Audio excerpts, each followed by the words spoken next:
네, 시작하도록 하겠습니다. 제가 이제 한 대강 이렇게 얼굴을 보니까 인사관리 시간에도 이제 본 분들이 똑같이 많이 듣거든요. 왜냐하면 이게 저한테도 이제 가끔 많이 물어보시는 분들이 어느 정도 좀 겹치냐, 인사랑 경조랑 교집합이 어느 정도 맞냐, 이게 이제 많아야 이제 여러분들도 공부에 있어서 효율성을 좀 높일 수 있잖아요, 그렇죠? 그래서 우선은 같은 강사를 인사 경조 이렇게 듣는 게 좋긴 좋고 아주 많은 부분, 상당 부분이 교집합으로 겹친다라고 할 수는 없지만 같은 이론이 나오면 공부하기는 한결 수월하긴 합니다. 왜냐하면 지금 서술되어 있는 그 표현 방식 그리고 목차 구조, 순서 이런 것들이 거의 동일하기 때문이에요. 그래서 인사랑 이제 거의 대부분 같이 들으시는데 오늘 경영조직 첫 번째 시간인 만큼 제 강사 소개를 이제 간단하게 하고 지나가도록 하겠습니다. 인사 시간에 워낙 많이 얘기를 했기 때문에 너무 길게 얘기하지는 않고 주요한 내용만 먼저 말씀드리면 저는 이제 강의를 한 지는 11년 차가 됩니다. 그래서 여러분들의 합격을 위해서 어떤 부분이 이제 필요한지 이런 부분을 잘 알고 있으니까 잘 따라오시면 되겠습니다. 자, 그리고 오늘 이제 첫 번째 시간이기 때문에 자료가 좀 많은데요. 첫 번째 강의 계획서를 먼저 펼쳐보세요. 강의 계획서. 강의 계획서를 한번 펼쳐보시면서 개괄적인 내용을 좀 들으시면 되겠습니다. 인사랑 다른 점은 지금 인사는 제가 처음 시간이고 하나하나 이제 오리엔테이션도 좀 꽤 길게 한 편인데 경조는 아마 여러분들이 소문 들으셨겠지만 공부할 게 많다. 책도 2권입니다. 그래서 굉장히 좀 스피디하게 나갈 거예요. 자, 우선은 경영조직이란이라고 하는 요 과목부터 제가 좀 설명을 드리도록 하겠습니다. 그래서 경영조직은 사실 학자들이 명명한 이름은 아니에요. 이런 이제 이름은 없습니다. 대신에 어떻게 생각을 좀 하시면 되냐면, 자, 조직이라고 하는 게 있는데 공동의 목표, 목적 달성을 위해서 사람을 활용을 해서 이제 운영을 하되, 여기 이제 보시는 것처럼 조직이라고 하는 개념 그리고 경영이라고 하는 개념 요게 있습니다. 그래서 조직은 목적 달성을 위해서 활용을 하게 되는 기계, 수단, 도구 이런 것들을 우리가 조직이라고 원래 얘기를 합니다. 그래서 목적을 달성하기 위해서 기계, 수단, 도구, 기술 이런 것들을 활용하는 것을 조직이라고 얘기를 해요.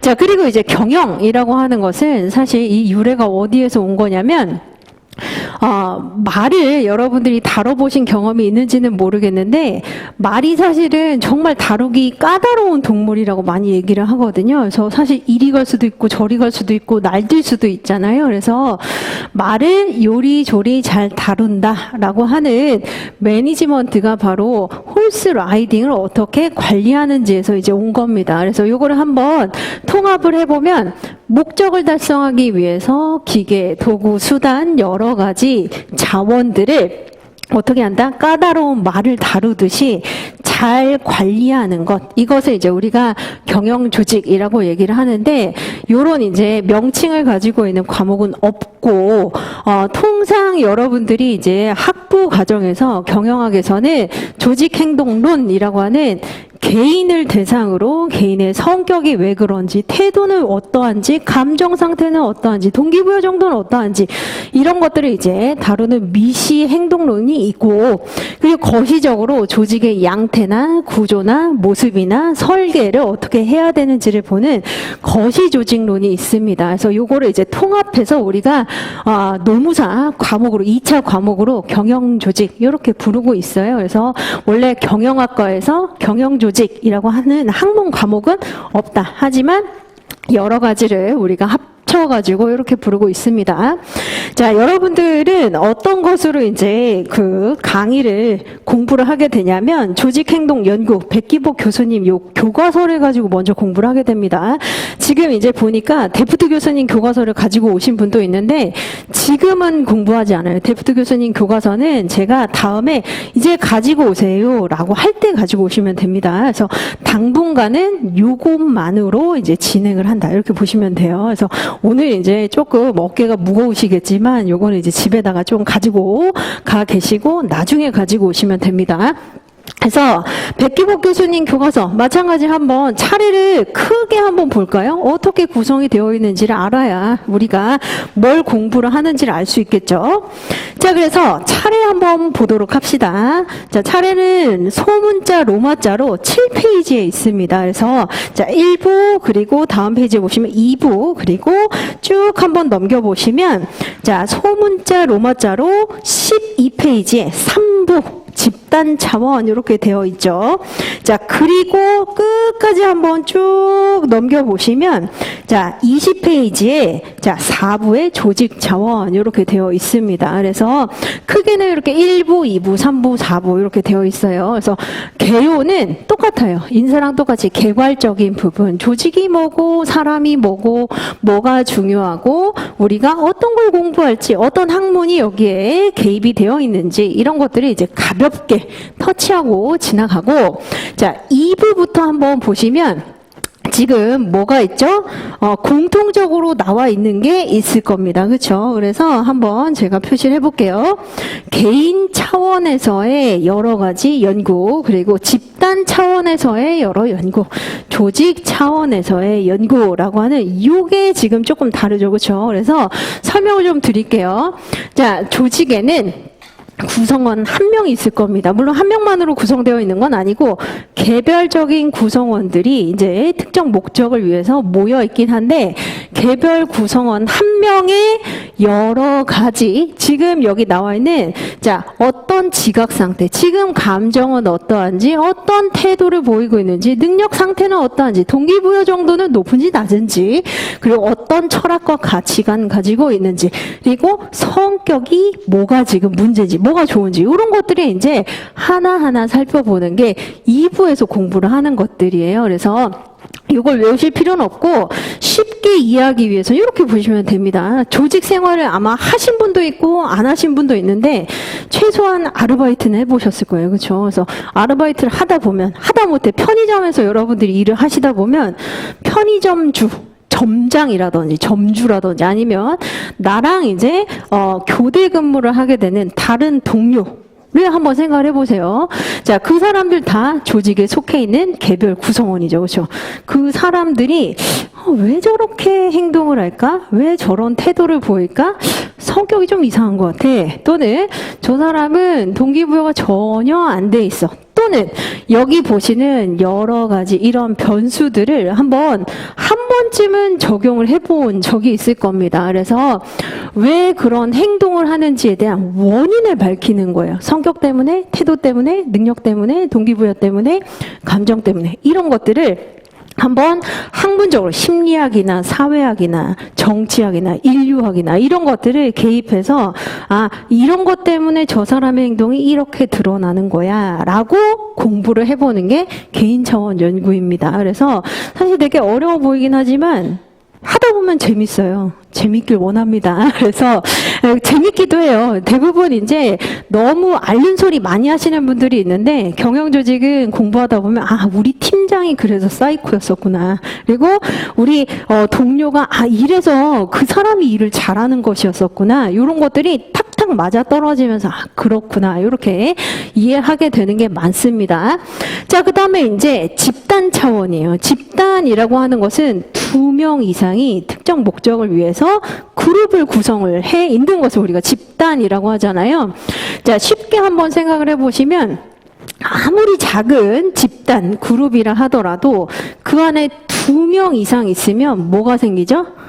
서열 관계가 생깁니다. 누가 더 힘이 있고 누가 끝발이 있고 누가 더 신분상 서열이 있고 이거 사실 본능적으로 따지게 되어 있다는 거예요. 사람이. 그래서 보시는 것처럼 자 2명 이상이 모여 있게 되면 누가 권력을 더 많이 가지고 있게 되는지 거기에 따라서 지위 여하도 달라지게 되겠죠. 그렇죠? 그리고 서로 이해관계, 생각하는 게 서로 다르기 때문에 여기서 갈등이 발생할 수밖에 없습니다. 그래서 자 갈등이 발생하면 어떻게 해결할 수 있는지에 대한 협상에 대한 부분, 그리고 어떻게 효율적으로 커뮤니케이션, 의사소통을 해야 되는지, 그리고 이 안에서 분명히 장이 만들어질 거예요. 리더가 만들어집니다. 그래서 리더십은 어떤 유형이 있고 무엇이 적합한지, 그리고 결국 리더는 뭐하죠? 판단, 결단을 내리거든요. 그래서 의사결정 어떻게 내리게 되는지 이런 것들을 공부를 하게 된다는 겁니다. 이게 바로 집단 차원 연구에서 우리가 공부를 하게 되는 변수들이에요. 그래서 대략적으로 이런 것들을 공부를 한다라고 보시면 됩니다. 자, 그래서 사실 2부랑 3부에 나와 있는 개인 그리고 집단 차원 요 두 가지를 합해서 개별 구성원 그리고 그룹이라고 하는 집단 내에 개개인의 행동 양태를 우리가 이론적으로 학문적으로 다뤄본다라고 해서 미시행동론이라고 부릅니다. 그래서 개별 구성원 그리고 그렇게 많지 않은 수의 개별 구성원의 집합의 행동 양태를 다뤄본다는 거예요. 그래서 어떤 행동으로 무엇 때문에 원인이 무엇이고 어떤 변수로 인해서 이렇게 나타나게 되는지를 보는 요 두 가지가 미시행동론에 해당이 됩니다. 그래서 여러분들이 지금 공부하게 되는 백기복 교수님 교과서 있잖아요. 교과서가 가장 특화되어 있는 게 사실 4부보다는 2부와 3부가 가장 잘 나와 있어요. 그래서 이게 굉장히 상세하게 이제 수록이 잘 되어 있다. 이렇게 보시면 됩니다. 자, 그런데 이제 4부 같은 경우에는 조직 차원 연구가 있긴 한데 약간 부족해요. 뭐냐면 교수님이 아무래도 이제 이 미시 행동론에 많이 포커스를 둔 상황이기 때문에 조직 차원 연구는 좀 주제를 많이 뺀 경향이 있습니다. 이거를 뭘로 이제 우리가 보완을 하냐면 데프트 교수님의 조직 이론과 설계라고 하는 이 책으로 보완을 할 겁니다. 그 책이 훨씬 풍부하고 다양하고 내용의 이제 그 섭렵 범위도 가장 좋기 때문에 요 4부의 조직 차원 연구는 데프트 교수님 교과서로 주로 진행을 하게 된다. 이렇게 보시면 됩니다. 그리고 참고로 말씀드리면 백기복 교수님 같은 경우에는 리더십 학회장을 역임한 적도 있고 그리고 조직 행동론의 거의 대가세, 우리나라에 있어서 정말 손으로 꼽힌 대가십니다. 그래서 이 책은 꼭 여러분들이 한번 봐야 된다. 그리고 사실 조직 파트와 관련해서는 우리나라에 있는 교과서 이렇게 충분한 교과서가 있진 않아요. 대신에 대부분의 이제 대학교에서 뭘 많이 보냐면 데프트 교수님 교과서는 거의 필수로 봅니다. 필수 교재 또는 적어도 보조 교재로는 다 본다는 거예요. 그래서 요 두 권 정도는 여러분들이 사실 좀 독파하셔야 경쟁력 있는 이제 시험을 볼 수 있다. 이렇게 보시면 되고, 그러면 이제 조직 차원은 뭘 공부를 하는지 요거를 좀 알려드리면, 거시적인 측면. 자, 거시적인 측면이 뭔지 모르실 수 있어요. 그래서 제가 이제 말씀을 드리면 거인의 시야로 크게 본다 이렇게 생각하시면 됩니다. 거시적인 측면이라고 하는 것은 거인의 시야로 크게 조직 구조를 살펴본다. 이렇게 보셨을 때, 자, 아까 이제 개인 차원이나 집단 차원은 개별 구성원 1명 또는 2~3명 뭐 이렇게 그룹을 봤다면 조직 차원에서는 부서 단위가 가장 작은 거예요. 그래서 훨씬 크죠, 그렇죠? 그래서 조직을 이끌어가는 기본적인 이론들은 무엇이 있고, 이게 마찬가지입니다. 그래서 오늘 인사관리 시간에 공부를 했었던 기계적 접근, 인간관계적 접근 똑같이 우리가 공부를 하게 되고, 자, 조직 구조, 이런 부서들은 어떻게 분할이 되어 있고 뭐 때문에 이렇게 연결이 되어 있는지 이런 것들을 공부를 하고, 자, 시스템적인 측면에서 부서가 어떻게 분할되고 연결이 되어 있는지도 중요하지만 사실 기업마다 그 기업 특유의 분위기라고 하는 게 있거든요. 분위기를 우리가 문화라고 얘기를 합니다. 그래서 기업 나름의 분위기, 문화, 풍토 이런 것들을 이제 공부를 하고, 자, 기업이라고 하는 것은 하나의 살아있는 생명체, 유기체 같기 때문에 똑같은 상태로 머물러 있지 않습니다. 이거를 이제 우리가 유기체라고 표현을 하거든요. 생명체처럼 더 커지거나 작아지거나 계속 동태적으로 움직이게 된다는 거예요. 그래서 자, 조직이 쇠퇴하지 않으려면 계속 발전해야 됩니다. 발전하기 위해서 뭐가 필요하다? 혁신과 변화가 필요합니다. 그래서 그래야 조직이 계속 유지되고 발전될 수 있다는 것이죠.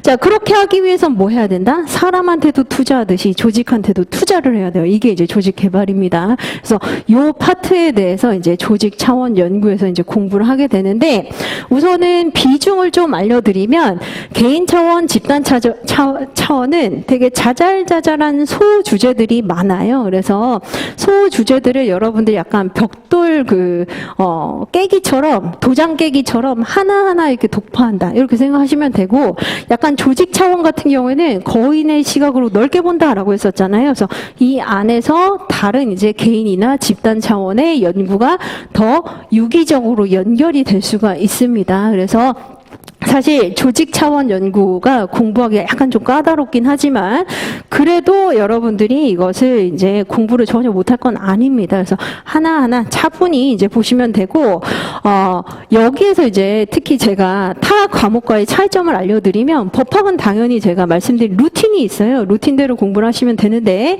자, 인사랑 차이점을 알려드릴게요.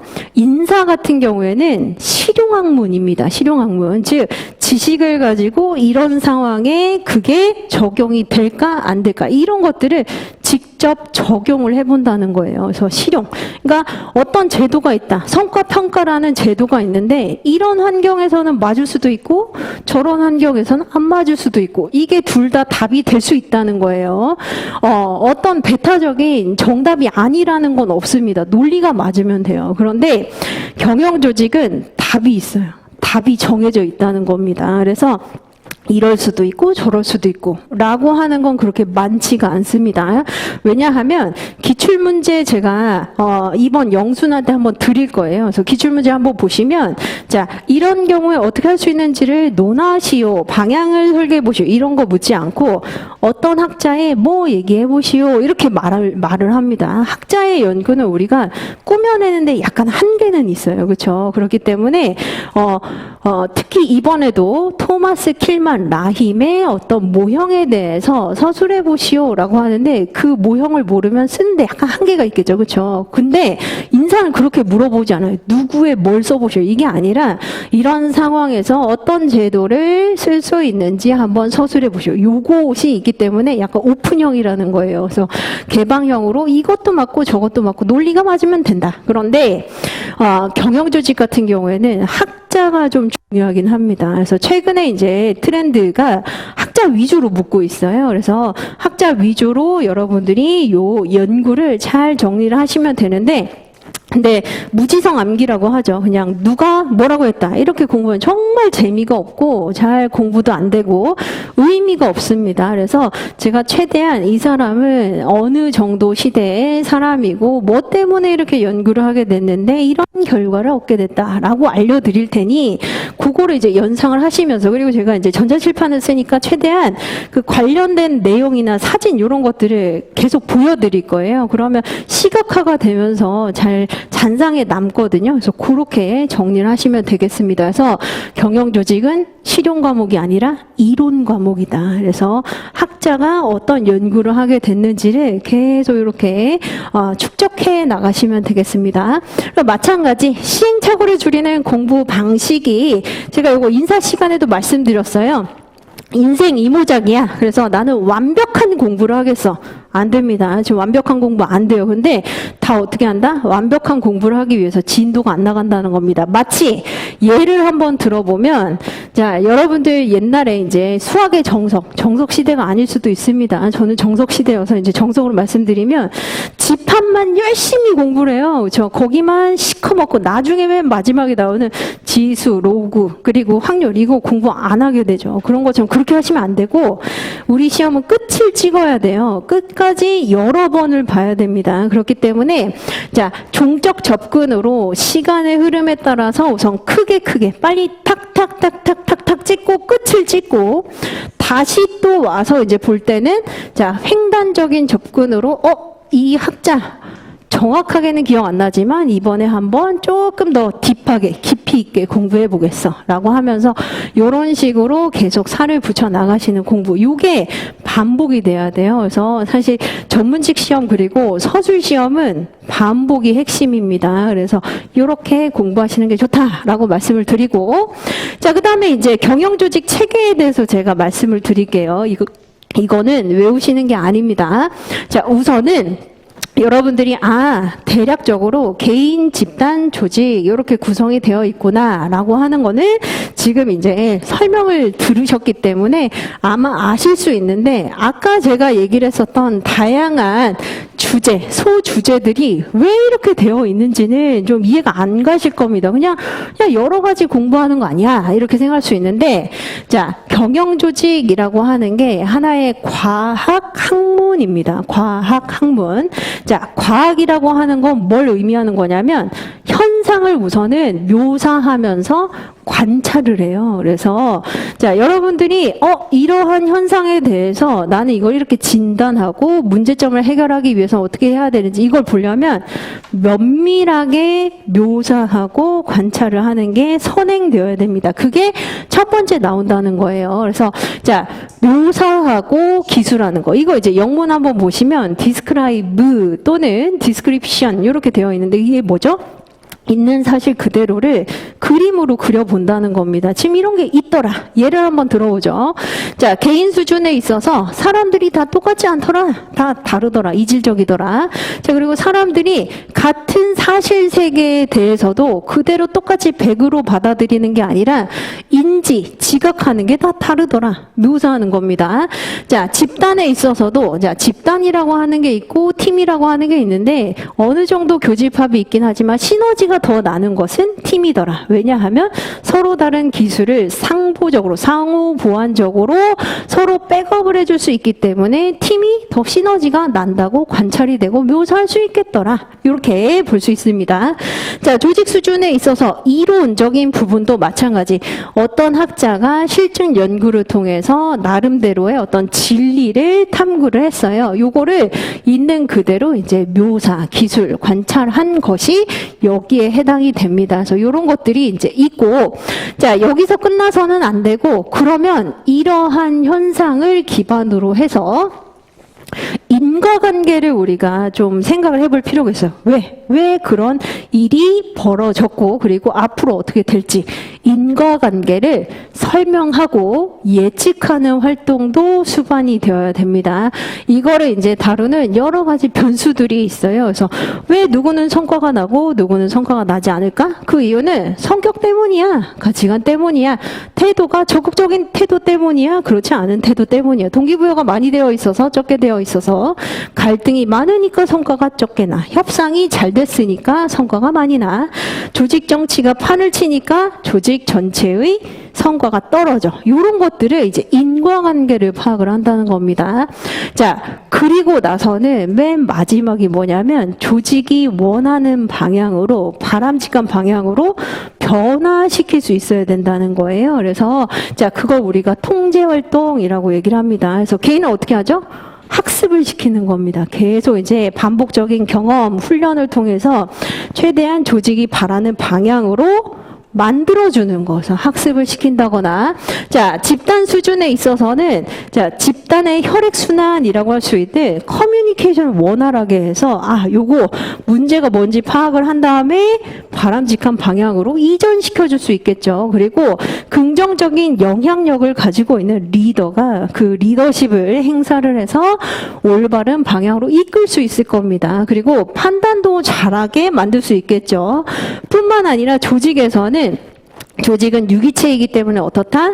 똑같이 머물러 있지 않다. 성장 발전하려면 혁신, 변화 이런 것들이 필요하다는 겁니다. 그래서 이런 것들을 통해서 조직이 원하는 방향으로 변화 통제시킬 수가 있다. 그래서 이런 이제 일련의 과학 활동의 기반에서 이제 우리가 변수들을 공부를 하게 되는 겁니다. 그래서 개인 수준, 집단 수준, 조직 수준을 기술, 설명, 예측, 통제하는 방식으로 요 순서대로 이제 공부를 하게 된다라고 보시면 되겠습니다. 자, 그 다음에 이제 마찬가지예요. 그래서 여기에서도 제가 여러분들한테 원하는 그 목표 수준, 요거를 미리 좀 알려드릴게요. 자, 우선은 12월 말까지는 뭐다? 정말 무조건 개념입니다. 그래서 어떤 학자가 뭘 주장을 했고 물론 중요하지만 우선은 아까 말씀드린 성격이 뭔지, 지각이 뭔지, 동기부여가 뭔지, 갈등이 뭔지, 협상이 뭔지, 조직구조가 뭔지, 변화가 뭔지, 개발이 뭔지, 자, 이런 것들에 대한 기본적인 개념 정립이 필요합니다. 그래서 12월 말까지는 개념에 힘을 쓰세요. 물론 다른 것도 이해를 하시면서, 그래서 개념에 힘을 쓰시고, 그런 측면에서 여러분들이 지금 받은 자료 중에 자료 2번을 한번 보세요. 우측 상단에 그 넘버링 되어 있죠. 그래서 우물 정자 표시되어 있습니다. 여기 2번 자료에서 자, 3페이지, 4페이지를 한번 보시면 비어있죠. 이거 이제 채우시는 겁니다. 같이 우리가 공부를 하면서, 요 개념은 12월 말까지 꼭 알아야 되는구나, 라고 생각하시고 채우시면 돼요. 그래서 요것도 계속 여러분들이 디벨롭 하시면서 계속 개발하시면서 뺄 거 빼고 넣을 거 넣고 이렇게 계속 하시면 좋겠습니다. 그리고 나서 1순환 때는 이제 실험 내용 그리고 구체적인 뭐 학파라든지 그리고 연도라든지 이런 것들을 더 레이어드 해가는 방식으로 공부를 하도록 하겠습니다. 자, 그 다음에 이제 우리가 뭘 같이 볼 거냐면 강의 계획서에 요거 똑같습니다. 강의 계획서 3페이지에 보시면 요 회차별로 어디까지 나갈지 이렇게 제가 해놨어요. 그래서 복습을 위주로 하시고요. 복습은 거의 한 90%라고 생각을 하시고 예습은 필수는 아닙니다. 그런데 만일 나는 좀 공부 욕심이 있어서 예습도 하고 싶다라고 하시면 굳이 너무 정독해서 읽어오시지 말고 목차만 그냥 눈으로 봐오세요. 그래서 목차만 보시고 복습을 위주로 하시면 됩니다. 그래서 오늘은 조직행동연구 백기복 교수님의 1장, 2장 이렇게 나갈 예정이고 다음 주 마찬가지입니다. 인사관리와 마찬가지로 6시 45분에 10분 동안 쪽지시험 보고 한 10분, 15분 같이 리마인드 한 다음에 그 다음에 진도 이렇게 나가도록 하겠습니다. 오늘은 쪽지시험 없고요. 자, 이렇게 이제 보시면 되고 그 다음에 이제 자료 2번에 지금 수험 적합적인 공부 방법론으로 오리엔테이션 요 자료 인사랑 동일합니다. 다만 제가 이제 강조하고 싶은 부분이 약간 달라요. 그래서 어떤 부분을 좀 말씀을 드리고 싶냐면 특히 스몰 석세스를 여러분들이 경조에서는 경험을 하셔야 이게 탄력이 돼가지고 여러분들한테 도움이 될 겁니다. 그러니까 인사는 희한한 과목인 게 들으면 이해가 가. 그런데 돌아서서 생각을 해서 뭔가 얘기를 하려면 얘기를 할 수 없는 과목. 근데 경조 같은 경우에는 들으면 이해도 가고 돌아서서 얘기를 하려고 하면 또 되긴 됩니다. 그런데 이게 이제 계속 하루 이틀 미루다 보면은 거의 이제 손을 놓게 돼요. 뭐로 이제 제가 좀 예를 들어 볼 수 있냐면 살을 빼야 되겠다. 살 빼는 방법 누구나 다 압니다. 그렇죠? 그래서 좀 덜 먹고 운동하면 되죠. 자, 그런데 살도 적당히 1, 2, 3, 4kg, 5kg 이렇게 쪄야 뺄 수 있는 거지 너무 손 놓고 있다가 나중에 이제 100kg가 넘었어요. 그런데 갑자기 내가 50kg로 빼야 되겠다. 아예 엄두도 안 나다는 거예요. 무슨 얘기냐? 양이 많기 때문에 경영조직은 그때그때 하라고 하는 것을 그때그때 하셔야 됩니다. 그때그때 소화하지 않으면은 나중에 엄두가 안 난다. 아예 소화도 못하고 체하는 경우가 있어요. 그래서 그렇게 하시면서 스몰 석세스를 어디에서 느끼느냐? 마찬가지예요. 백지복습 하시면서 제가 이제 오픈 카톡방 만들었다라고 말씀드렸잖아요. 그래서 마찬가지입니다. 인사랑 좀 달라요. 그래서 카톡 창에 지금 이렇게 생겨 있는 말풍선 여러 개 겹쳐 있는 거 요거 누르시고 뭐 치시면 된다고요? 김유미 노무사, 경영조직, 영순환 요거 또는 요거 또는 요거 요렇게 키워드 치시면 뜹니다. 그래서 여기에 오셔가지고 백지복습한 거 그 인증을 이렇게 올리시면 됩니다. 그래서 올리시면 제가 섭섭하지 않게 나중에 책을 드린다든지 공부에 도움이 되는 거 충분히 드릴 수 있어요. 그래서 요거 한번 해보시면 좋겠습니다. 그래서 스몰 석세스 쪽지 시험 보는 거, 백지 복습하는 거 이런 것들 충실히 하시면 내년에 그렇게 박하지 않은 점수 받을 수 있다 말씀드리고 마찬가지로 이제 질문이 있을 경우에는 빠른 거는 카톡이 좋습니다. 한두 세 가지 정도 그리고 모아서 하시고 마찬가지 질문에서 그냥 저 모르겠습니다. 이게 아니라 뭐라고요? 요런 측면에선 저는 이렇게 생각이 되었는데 요렇게 되어 있으니 이해가 안 갑니다. 이래야 제대로 된 공부가 된다고요. 그래서 요렇게 이제 질문을 하시면 되겠습니다. 자, 그다음에 주요 교과서에 대해서 제가 좀 말씀을 드릴게요. 자, 경영조직이 양이 많다. 이거는 익히 들어서 여러분들이 알고 계시는데 얼마나 많은지 아마 감이 잘 안 오실 거예요. 그래서 요걸 한번 같이 보도록 하죠. 자, 자료의 앞 페이지는 바로 조직 행동론에 대한 책이고 자료 뒷 페이지 같은 경우에는 조직 이론과 설계에 대한 책입니다. 그러면 여러분들이 여기 지금 대표적으로 가장 많이 팔리고 많이 보고 꼭 봐야 되는 책 으로만 봐도 지금 미시 행동론은 3권, 그리고 조직 이론과 설계는 이미 2권, 그러면 총 5권이잖아요. 그렇죠? 다 볼 수 없습니다. 그렇기 때문에 어떻게 한다? 백기복 교수님의 이 교과서에서 가장 많이 다루고 있어요. 한 80% 다루고 있어요. 그래서 요거는 독파를 하시되, 자, 옆에 보시는 이제 박경규 교수님 교과서라든지 아니면 이게 이제 미국 교과서예요. 그래서 미국 교과서를 한국말로 번역을 해서 로빈슨저라고 얘기를 합니다. 로빈스저. 자, 요걸 이제 많은 대학교에서 좀 보기도 하는데 이 좀 보기가 어려워요. 왜냐하면 미국말로 이제 되어 있잖아요. 그렇죠? 영어로 되어 있습니다. 영어로 된 거를 이제 직역하다 보니까 그 번역이 약간 그 매끄럽지 않은 부분이 굉장히 많고, 우선 요 책 같은 경우에는 두께가 거의 전화기록부만큼 많습니다. 그래서 요거를 이제 여러분들이 사 보시거나 이거는 좀 어려울 거라고 생각하고, 그리고 보면서 오히려 또 스트레스 받으실 거예요. 대신에 여기에서 볼만한 내용, 요것도 제가 요약 정리 자료로 로빈슨저에 이렇게 나와 있다 라고 다 수록을 해서 설명을 드립니다. 그래서 기본은 뭐다? 백기복절을 좀 독파하고 나머지 추가 자료는 제가 정리를 해서 드릴 겁니다. 기타 논문 자료나 다른 데서 충분히 다 제가 이제 계속 팔로우업을 하고 있기 때문에 이렇게 따라오시면 되고, 자, 그다음에 거시조직론 같은 경우에는 데프트죠. 이거는 모든 대학교에서 보조 자료 내지는 필수 자료로 지금 보고 있다라고 말씀드렸잖아요. 그래서 이건 필수입니다. 굉장히 중요하고 이 부분을 우리가 후반부에 이제 공부를 하게 될 거예요. 다만 여러분들 자료 보시면 챕터 7이랑 9에 뭐가 되어 있죠? 음영 표시 좀 되어 있습니다. 이게 왜 음영 표시를 제가 해놨냐면 가장 최근에 개정된 챕터예요. 그래서 원래는 이 챕터가 없었는데 데프트 교수님이 이 2가지 챕터를 추가적으로 만들면서 상당 부분을 끼워 넣어놨습니다. 그래서 최근에 뜨고 있는 주제이기도 하고 요거 나올 확률이 좀 높아요. 그렇기 때문에 지금 챕터 7 그리고 챕터 9에 해당되는 요 내용은 물론 공부할 겁니다. 그래서 최근에 개정됐을 때 추가된 부분이구나 이렇게 아시면서 조금 더 우리가 눈여겨보도록 하겠습니다. 그리고 김인수 교수님 교과서 같은 경우에는 사실 시중에 잘 찾으실 수 없을 거예요. 잘 찾아보기도 힘들고 또 내용이 너무 많습니다. 그래서 이 부분도 마찬가지로 제가 요약 정리 자료로 드릴 예정이다. 이렇게 보시면 되겠습니다. 그래서 워낙 내용은 많지만 하나하나 해가면 다 독파할 수 있어요. 그래서 이렇게 이제 용기 어린 말씀을 드리면서 자, 우리 이제 한번 봅시다. 바로 이제 진도로 들어갈게요.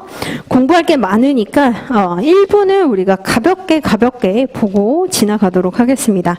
자, 그래서 1부 한번 펼쳐보시면 1장의 조직행동의 기초라고 나와 있고 목찬 한 6가지 정도, 6가지 소주제를 공부를 하게 됩니다. 그런데 여기서 우리가 이렇게 공부할 건 없어요. 그래서 가볍게 한번 봅시다. 자, 1번 목차가 뭐냐면 경영의 핵심은 결국 곧 사람이다. 자, 이거 뭐랑 지금 여러분들 겹치죠? 인사랑 똑같습니다. 그렇죠? 그래서 자, 목적을 달성하기 위해서 여러 가지 기계, 도구, 수단 이런 것들을 관장하는 주체가 결국 뭐다? 사람이라는 거예요. 그래서 사람 관리 잘해야 되고 사람의 행동을 분석해야 된다라고 하는 게 바로 여기 나와 있습니다. 그래서 5페이지 한번 보시면 경영의 핵심은 사람이라고 나와 있고, 자, 우리 오늘 인사관리 한번 리마인드 해볼까요? 결국 자 경영의 3요소는 3M이고 그 중에서 가장 중요한 건 뭐다? man이라고 하는 사람이다. 자, 그 다음에 노벨 경제학상을 받았었던 허버트 사이먼은 뭐라고 얘기했었죠? 자, 기업 경영은 의사결정의 연속이고 의사결정의 주체자가 바로 사람이다. 똑같습니다. 완전 똑같아요. 그래서 그렇게 이제 보시면 되겠습니다.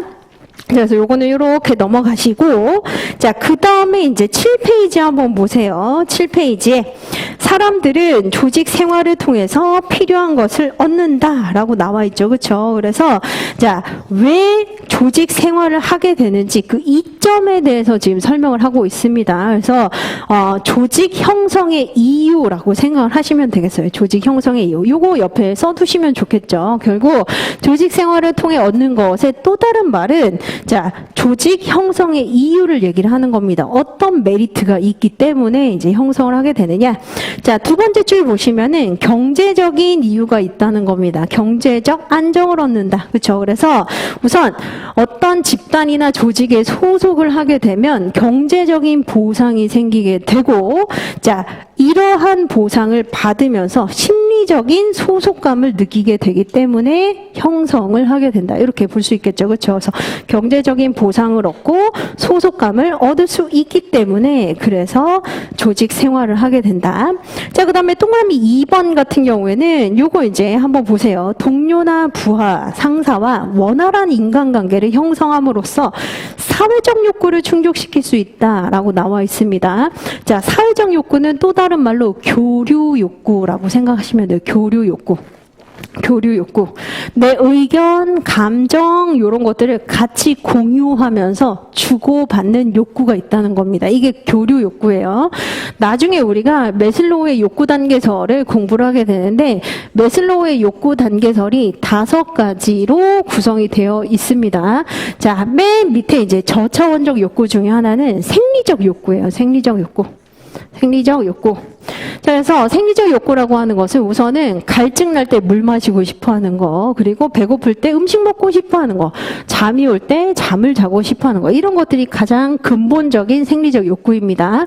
자, 그 위에 있는 저차 욕구가 뭐냐면 바로 세이프티 니즈라고 하는 안전 욕구입니다. 안전 욕구. 자, 옛날에는 이제 뭐 늑대나 아니면 정말 야생 동물로부터 나의 신변 보호 이런 것들이 중요하지만 근대에 있어서는 사실 야생 동물이 나를 뭔가 어택할 확률은 낮죠. 그래서 이걸 그렇게 해석하기보다는 자, 직업 안정성을 의미하는 것이다. 이렇게 보시면 됩니다. 그래서 내가 바로 자유롭게 해고당하지 않고 안전하게 직장 생활을 할 수 있는 욕구. 요게 이제 이 기저에 깔려있다. 기반에 깔려있다라고 보시면 됩니다. 자, 그 다음에 그 위의 욕구가 바로 사회적 욕구예요. 그래서 지금 보시는 동그라미 2번이라고 되어 있는 사회적 욕구에 바로 요거를 써주시면 되겠습니다. 매슬로우의 욕구 단계설이라고 하는 게 있다. 이건 나중에 우리가 동기부여 파트에서 공부를 하게 됩니다. 욕구 단계설에서 세 번째 욕구가 바로 사회적 욕구라는 겁니다. 세 번째 욕구가 사회적 욕구. 뭐라고요? 교류 욕구라는 겁니다. 내 의견, 감정 이런 것들 공유하면서 주고받고자 하는 욕구. 한마디로 친구 만들고 싶고 내가 아는 사람 그리고 나와 어떤 유대관계를 좀 형성하고자 하는 욕구가 바로 여기에 해당이 됩니다. 자, 그 다음에 네 번째 사실 욕구가 이제 고차 욕구로 진행이 되게 되는데 그게 바로 존경 욕구입니다. 존경 욕구. 자, 존경 욕구는 뭐냐면 우선은 사회적인 지위가 어느 정도 좀 올라가야 돼요. 그래서 나를 이제 따르는 부하 직원이라든지 아니면 동생들이라든지 이런 사람들이 나를 우러르면서 내가 이제 뭔가 추진하고자 할 때 그에 기꺼이 따라주는 욕구를 의미를 합니다. 자, 그 다음에 가장 궁극적인 욕구, 가장 최고차원적인 욕구가 자아실현의 욕구예요. 그래서 자아실현 욕구 뭐죠? 높은 수준의 목표 달성을 하기 위해서 기준치를 높게 이제 정하고 그것을 계속 추구하는 욕구가 바로 여기에 해당이 됩니다. 그래서 우선은 자, 여기 원래 나와 있는 것은 사회적 욕구만 얘기하고 있지만 집단 생활, 조직 생활을 통해서 사실 뭐 할 수 있죠? 이거 다 할 수 있습니다. 그렇죠? 그래서 제가 그래서 설명을 드린 거예요. 생리적 욕구. 우선은 기업에 이제 편입이 되면서 임금 받을 수 있잖아요. 그렇죠? 그래서 어느 정도 생활도 안정이 되면서 교류도 되면서 계속 승진을 하게 되면 어떻게 되죠? 존경 욕구도 충족할 수 있고 새로운 어떤 리스크가 어느 정도 좀 있는 난이도가 있는 일을 하면서 자아 실현도 될 수 있다는 겁니다. 그래서 여기 옆에다가 매슬로우의 욕구 단계설에 사회적 욕구 이외에도 여러 가지 욕구를 모두 충족시킬 수 있는 것이다. 이렇게 써두시면 되겠습니다. 자, 그 다음에 이제 동그라미 3번이 성취감을 얻을 수 있다라고 되어 있는데 이게 뭐죠? 바로 존경 욕구와 자아 실현 욕구를 의미하는 거다. 이렇게 보시면 되겠습니다. 자, 그 다음에 네 번째, 개인적 만족 그리고 행복감을 느낄 수도 있다. 요거는 이제 심리적인 그 상태를 의미하는 것이죠. 자, 그래서 요게 이제 조직 생활을 통해서 얻게 되는 메리트, 한마디로 조직 생활 그리고 조직 형성의 이유라고 보시면 되겠습니다. 그래서 요거는 막 외우지 말고 그럴 수 있겠구나라고 하고 넘어가세요. 자, 그다음에 조직 행동론의 세 차원이라고 나와 있죠. 그렇죠? 그래서 봅시다. 조직 행동론에 세 가지 레벨이 있다는 겁니다. 우리가 아까 뭐로 봤었죠? 개인 그리고 집단 그리고 조직 수준 이렇게 나눌 수가 있겠습니다. 그래서 이거를 이제 어떻게 많이 표현을 하냐면 여기 그림에 나와 있는 것처럼 자, 건물에 있어서 기초공사를 하듯이 우선 개별 구성원이 왜 그런 행동을 하는가를 먼저 살펴보고 자, 개별 구성원 한 명 한 명에 대한 이해, 납득이 되면 그 다음에 뭐죠? 2명 이상이 왜 갈등 그리고 협상 그리고 의사소통을 하게 되는지를 이제 살펴보게 되고 그래서 집단 그리고 나서 부서가 어떻게 형성이 되고 연결이 되고 이걸 어떻게 변화 혁신으로 추구할 수 있는지 도모할 수 있는지 조직 수준 순서대로 우리가 보게 된다는 겁니다. 자, 그래서 조직 행동론의 세 차원은 개인, 집단, 조직 이렇게 나눌 수 있고 어디를 보시면 되냐면 8페이지의 세 번째 줄.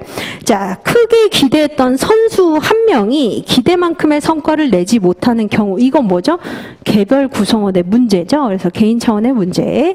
자, 그 다음에 그 옆에 스타 군단의 팀이라고 하는 게 조직력이 무너져서 약체 팀에 오히려 패하게 되는 경우 이거 뭐죠? 집단의 문제라고 할 수 있고 이거보다 이제 더 거시적으로 자, 구단의 불필요한 간섭, 지시 통제로 인해서 제대로 기능을 못하게 되는 거 연결 구조가 뭔가 잘못됐다는 겁니다. 구조가. 자, 그게 바로 조직 차원의 문제다. 이렇게 이해를 하시면 되겠습니다. 그래서 조직 행동론의 세 차원은 개인, 집단, 조직 레벨로 나눌 수가 있다. 자, 요거는 이제 제가 우선 이렇게 말씀드린데 나중에 만일 문제가 성격에서 나왔어요. 우리 기출문제 만일 성격에서 나오면 여러분들이 우선은 뭘 생각해야 되냐면 성격도 중요하죠. 바로 이제 성격 뭐 이렇게 쓰는 것도 중요한데 조직 행동론은 개인, 집단, 조직으로 나눌 수 있고 성격이라고 하는 것은 개별 구성원 한 명의 지금 개인 수준에서의 연구를 묻고 있는 것 중에 하나구나. 이렇게 휘리릭 이렇게 딱 보시고 이제 성격이란 개별 구성원의 심리적 총체다. 환경 대응 방식이다. 이렇게 보시면 되겠습니다. 자, 그 다음에 이제 조직 행동론의 특징들이라고 나와 있죠. 그래서 결론을 말씀드리면 여러 가지 학문들이 다 집적되어 있다는 거예요. 그래서 굉장히 많은 학문들. 그래서 맨 마지막 줄 한번 볼까요? 9페이지에 한번 보시면 맨 마지막 줄에 자, 심리학 그리고 여기 뭐 여러 가지 인지심리학, 응용심리학이 있지만 결국은 심리학이 기반이 된다는 겁니다.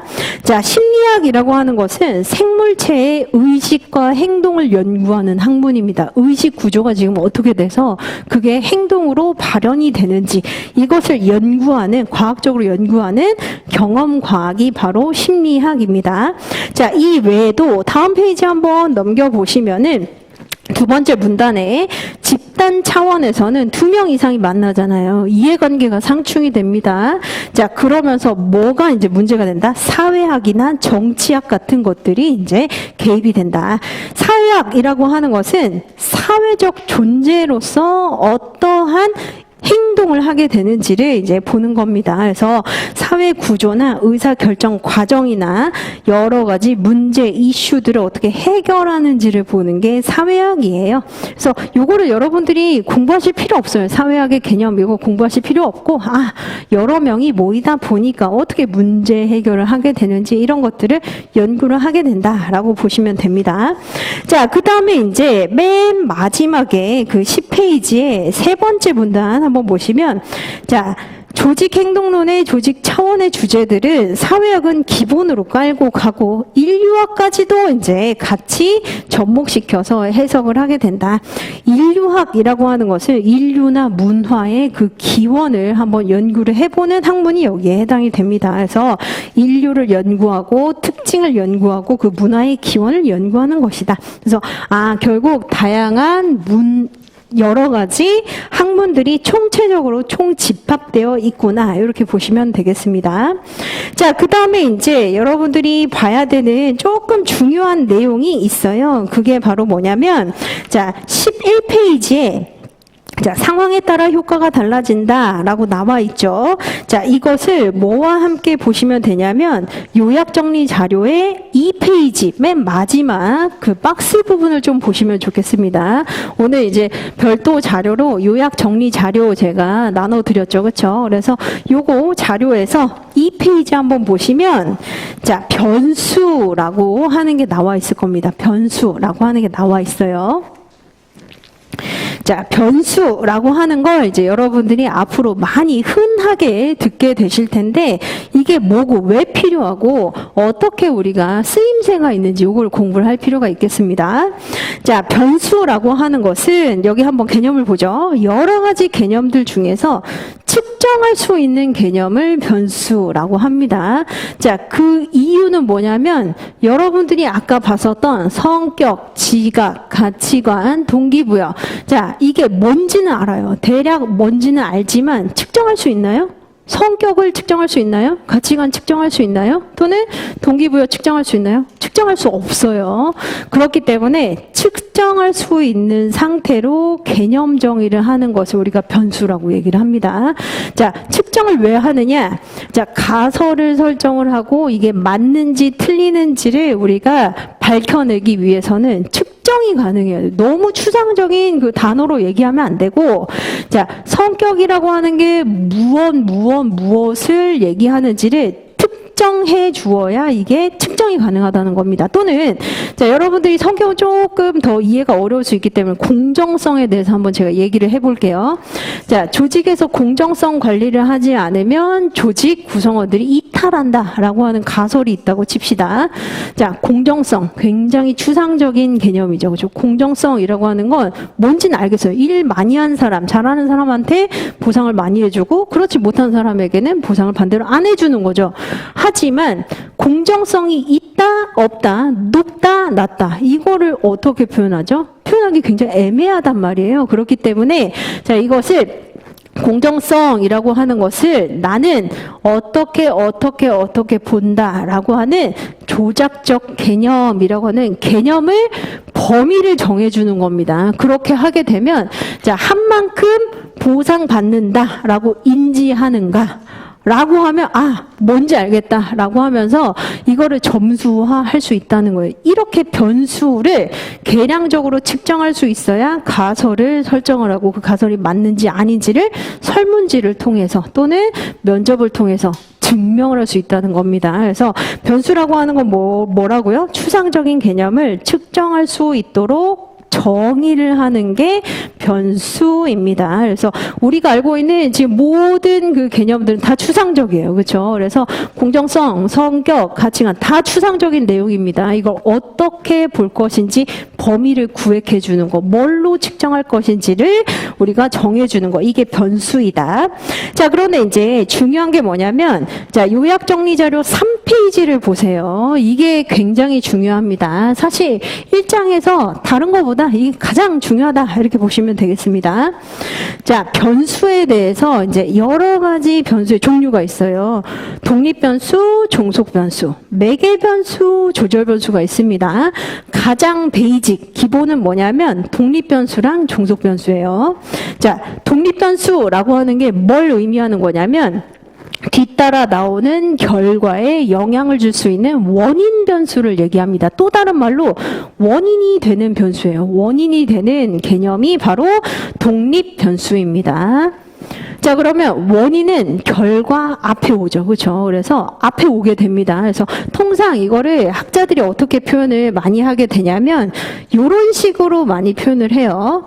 자, X는 Y다. 이렇게 이제 많이 표현을 하면 이 중에서 독립변수는 뭐죠? X가 독립변수가 됩니다. 그래서 통상 독립변수를 X로 많이 표현을 해요. 그래서 자, 결과를 도래하게 만드는 원인, 이게 이제 독립변수라는 거예요.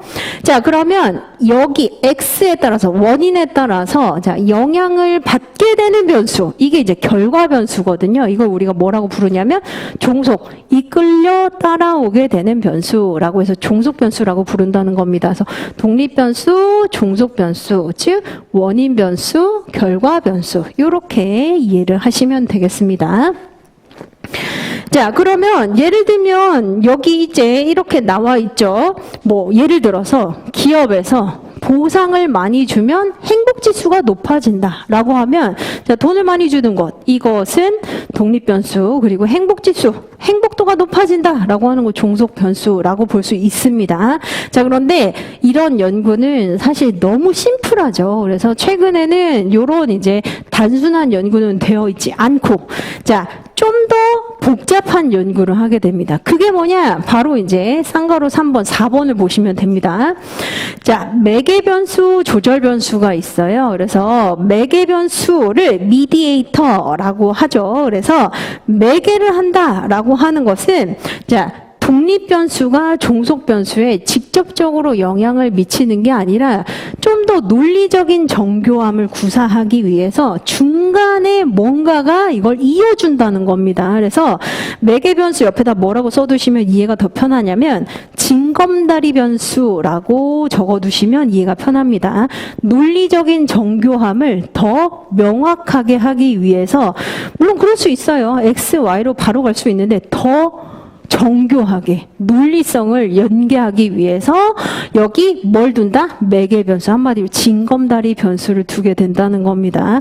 요거를 더 이제 학자들이 찾아낼 수 있거든요. 그래서 아까 자, 돈을 많이 주면 행복도가 높아진다. 맞는 얘기지만 직관적으로 맞는 얘기지만 돈을 많이 주면 예를 들어서 자존감이 올라가기 때문에 행복도가 높아진다. 더 정교하죠. 그렇죠? 논리가 정교해진다는 겁니다. 이게 바로 매개변수예요. 그래서 매개변수라고 하는 요 의미를 알아두셔야 됩니다. 매개변수. 자, 그 다음에 조절변수가 있어요. 밑에 moderato라고 나와 있죠. 조절한다. 뭘 조절하느냐? 더 강하게 또는 더 약하게 결과를 만들어낸다는 겁니다. 그래서 결과를 더 강력하게 만들어내든지 아니면 더 약화시키든지 이렇게 조절을 한다는 거예요. 이게 조절 변수입니다.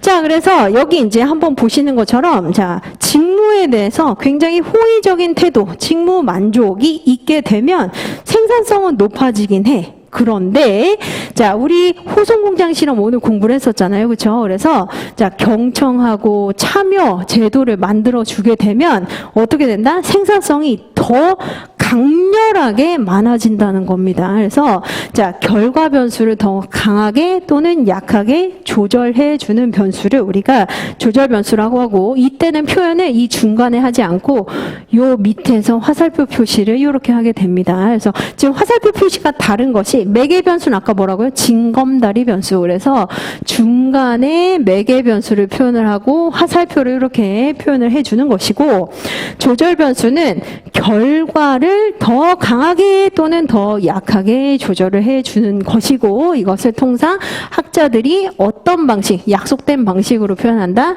밑에서 화살표가 이렇게 영향을 준다라고 하는 방식으로 표현을 하게 된다는 겁니다. 그래서 이걸 알아두셔야 되는 이유가 뭐냐면, 나중에 이제 인사관리에서는 사실 이런 게 많이 나오진 않아요. 그런데 경영조직에서 어떤 학자가 연구한 이론 모델, 이런 것들이 이제 제시가 되는데, 화살표가 있으면 이건 인과관계, 이렇게 우리가 유추할 수 있겠죠. 그래서 원인이 있고 그 다음에 결과가 있구나, 이렇게 유추해야 되고. 자, 그런데 이게 만일 이렇게 되어 있습니다. 그러면 원인은 뭐? 왼쪽에 있는 거, 결과는 오른쪽에 있는 거. 논리적인 정교함을 더 추구하게, 완벽하게 이제 설명을 하기 위해서 요걸 이제 알아낸 게 바로 매개 변수라는 것이죠. 그렇죠? 그래서 이렇게 되고, 만일 이 안에 뭐가 있다, 중간에 이렇게 표시가 되어 있는 게 있어요. 이건 뭐죠? 이것이 오게 되는, 더 강렬하게 또는 더 약화되게 만드는 요인이 있다, 조절 변수다, 이렇게 해석을 하시면 되겠습니다. 그래서 참고로 말씀드리면 지금 독립변수, 종속변수로만 연구가 된 거는 사실 최근에는 많지 않아요. 너무 심플 모델이고, 대부분은 이제 지금 연구되고 있는 모델은 매개 또는 조절이 다 개입되어 있는 이런 모델들이 훨씬 많다. 자, 그런데 교수님이 봤을 때 그럼 매개도 있고 조절까지 있는 모델, 이거 더 관심이 많겠죠. 대표적으로 여기에 해당이 되는 게 헤크만과 올드햄의 직무 특성 모델이라고 하는 게 이 모델에 해당이 됩니다. 다 있어요. 독립변수, 매개변수, 종속변수, 조절변수까지 있는 게 헤크만과 올드햄의 직무 특성 이론 내지는 직무 특성 모델이라고 하는 겁니다. 이거 지금 공부하지는 않을게요. 어차피 인사관리 시간에도 공부를 하기 때문에 요것이 모든 변수들이 지금 다 있는 모델이다, 이렇게 보시면 되겠습니다. 모든 변수들이 있으면 교수님이 좋아하거든요. 좋아하면 냅니다. 그래서 요거 이제 2번 기출이 된 적이 있어요. 그래서 직무 특성 모델은 모든 변수가 있다라고 적어두시고 나중에 한번 우리가 같이 보도록 하죠. 자, 이 부분에 대한 설명이 바로 11페이지, 12페이지 책에 나와 있는 겁니다. 지금 줄글로 나와 있는 걸 제가 시각화해 드린 거예요. 그래서 변수라는 것은 측정 가능하게 개념정의라는 거, 그리고 원인, 결과, 징검다리, 그리고 강도를 조절하는 거, 이렇게 보시면 되겠습니다.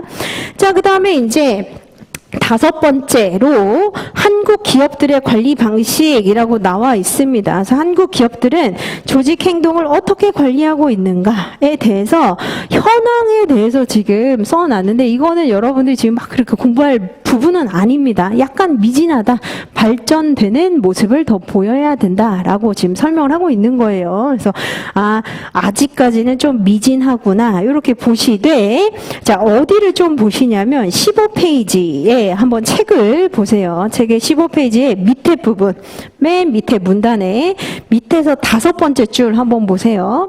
미국 월스트리트 투자회사인 리먼 브라더스, 그리고 그 밑에 줄에 2001년에 분식 회계가 들통나서 파산한 엔론의 사태, 이게 이제 나와 있습니다. 자, 이게 뭘 의미하는 거냐면 옆에다가 윤리 경영의 대표적인 사례라고 써두세요. 윤리 경영. 윤리 경영이 왜 중요한지를 설명하는 대표적인 사례라고 볼 수 있습니다. 자, 기업은 재무제표를 항상 공시하게 되어 있어요. 그렇죠? 우리 기업이 이런 매출, 이런 영업이 이렇게 지금 비용 쓰고 있고 총 자산이 어떻게 된다, 대차 대조표, 이런 것들 다 공시하게 되어 있습니다. 자, 그런데 만일 지금 부실해지고 있어요. 기업 운영이 잘 안 돼가지고 부실해지고 있어. 하지만 이거를 숨기려고 어떻게 한다?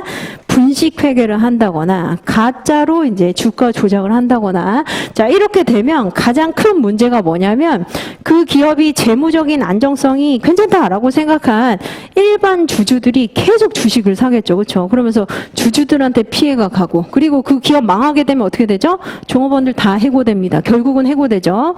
자, 해고되면 거기서 끝나는 게 아니라 지역 사회 어떻게 되죠? 경제 상황 안 좋아집니다. 자, 그렇게 되면서 국가에 결국 뭘 하게 되죠? 세금을 조달받게 돼요. 그러면서 이게 연쇄적으로 나비 효과처럼 자, 잠깐 주가 조작한 건데 라고 생각할 수 있지만 지금 피해는 모든 이해관계자에게 종업원, 정부, 그리고 노조, 지역사회 다 안 좋아진다는 거예요. 그렇기 때문에 이러한 부분을 주가 조작이나 그다음에 분식회계 이런 것들을 하지 말아야 된다라고 경종을 울리게 된 대표적인 사례가 지금 보시는 리먼 브라더스의 파산 그리고 여기 보시는 특히 엔론 사태라고 보시면 되겠습니다. 그래서 제가 이거를 왜 언급을 해드리냐면 나중에 사례 문제로 한번 낼 거예요. 그래서 자, 엔론 사태가 있다. 그때는 더 자세하게 설명을 드릴 겁니다. 자, 이것이 지금 시사하는 어떤 경영의 중요성 또는 윤리 경영의 중요성에 대해서 설명을 하고 자, 이것을 막기 위해서 우리가 어떻게 해야 되는지 어떤 학자의 연구에 대해서 이론에 대해서 한번 써보시오. 이렇게 많이 물어보고 있습니다. 그래서 최근에 뜨는 주제 하나가 윤리 경영이에요. 그래서 윤리 경영은 제가 나중에 또 다른 사례로 설명을 좀 드리도록 하겠습니다. 자, 그 다음에 18페이지 한번 보시면 경영학의 주요 전공 그리고 조직행동론이라고 나와 있죠. 그렇죠? 그래서 마찬가지예요. 여러 가지 이제 여러분들이 알고 있는 또는 들어본 적이 있는 여러 가지 지금 과목들이 있습니다. 그런데 요거 그냥 제 연기니까 참고 삼아서 알려드릴게요. 자, 여러분들이 1차 시험에서 이제 보는 경영학 있잖아요. 경영학은 통상 경영학 학부에서 언제 배우냐면 1학년 때 배웁니다. 경영학 원론은 1학년 때 배워요. 1차 시험에서 여러분들이 이제 객관식으로 푸는 그런 내용들.